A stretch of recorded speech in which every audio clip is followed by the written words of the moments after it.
আমি একজন ছোট মানুষ, তবে আল্লাহর বান্দা, নবীর উম্মত। কিন্তু মানুষ আমাকে মায়া করলো, দয়া করলো। চলার পথে অনেকে আমাকে অনেকটা আপ্যায়ন করে। আজকেও আমি একটা প্রমাণ পেলাম যে আল্লাহ রাসূল আমার জন্য আছেন। যখনই মানুষ আমাকে দয়া করে, মায়া করে, আমি কল্পনাতে পড়ে যাই, তখনই আমার চোখের পানি ঝরে। তবে আমি গল্প তৈরি করি তখনই, যখনই কষ্টের ইতিহাস আমাকে কাঁদায়।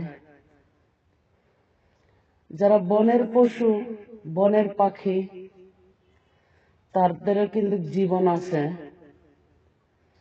তাদেরকে যদিও মানব জাতি লালন পালন না করে, তারাও কিন্তু তাদেরকে আল্লাহ আহার করার সর্বদাই সুযোগ দিয়ে রাখেন।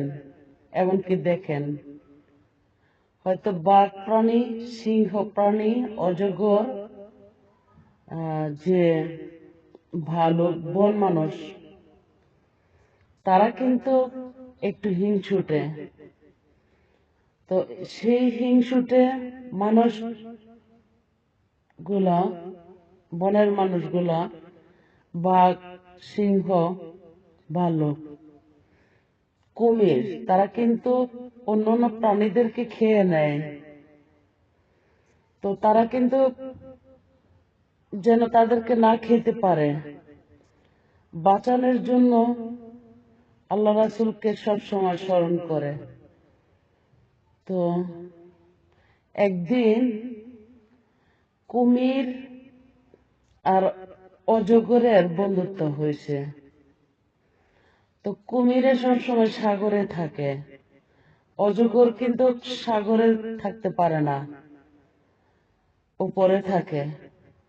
তো কুমিরের সাঁতার দেখা অজগরে খুব একটু হিমশিম খায়। সে মাঝে মধ্যে পানিতে নাইমা সাঁতরায় মাছ টাছ খাওয়ার জন্য, যখন বড় কিছু খেতে পারে না।